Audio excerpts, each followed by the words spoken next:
1990च्या काळात आमच्या घरी ऋषी कपूर हा जो हिरो आहे ना, त्याची खूप तारीफ करायची. ऋषी कपूर किती चॉकलेट हिरो आहे, ऋषी कपूरची पिक्चर किती छान आहे, ऋषी कपूरचे गाणे किती छान आहे. आणि आपलं ऋषी कपूरच झाला आता घरात एकदम आमच्या फेमस. त्या पिक्चर बघितले मी, 2-4 पिक्चर बघितले. मी पण बोलायला लागलो, ऋषी कपूर खरंच महान आहे. अख्ख्या जगाला आग लागते. त्याचे घरदार उद्ध्वस्त होतं, पण ऋषी कपूर कधीही त्रास घेत नाही. त्याला काहीही फरक पडत नाही. हिरो तोच असतो, त्रास बाकी सगळ्या दुनियेला असतो. त्याला कधी त्रास नसतो.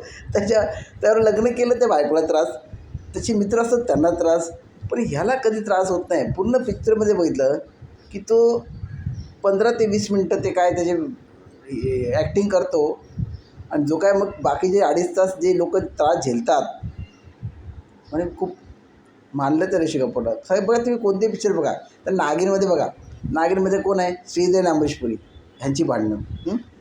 तो कोणता तो शाहरुख खानचा तो पहिला पिक्चर दिवाना, त्यामध्ये पण ती विधवा केली आहे तिला, तर हा मस्त कुठेतरी काय ते कोमामध्ये गेला का काय गेला, ह्याला काही त्रास नाही. ह्याने मस्त आपलं लाईफ जगला आहे, हा सुखी राहतो. आणि शेवटी पण काय नाही, 15 मिनिटांनी येतो आणि त्याचा बॉम्ब ब्लास्ट होतो, तो त्यामध्ये मरतो. पण त्याने काय त्रास नाही केला. त्रास फक्त बाकीच्या इतर लोकांनी घेतला आहे. ऋषी कपूरबद्दल मानलं आहे. लाईक करा, सबस्क्राईब करा. असंच काही ना काही तुम्हाला गोष्टी सांगत राहील, त्या मला अनुभवाला आल्यात. बघा, अनुभव ऋषी कपूरचे पिक्चर बघा, कळेल तुम्हाला की तो किती ग्रेट हिरो आहे. मजा येईल बघा. मी सांगतो ना, ते एक पिक्चर बघा आणि निरीक्षण करा की तो काय असतो. तो अजून एक पिक्चर आहे, काय त्याचं नाव त्या पिक्चरचं, हां, दरार पिक्चर बघा. त्यामध्ये पण ते जुही चावलाला एवढं मारलं त्या अरबाज खानने, ह्याला काय फरक पडला नाही. हा सुखी आहे.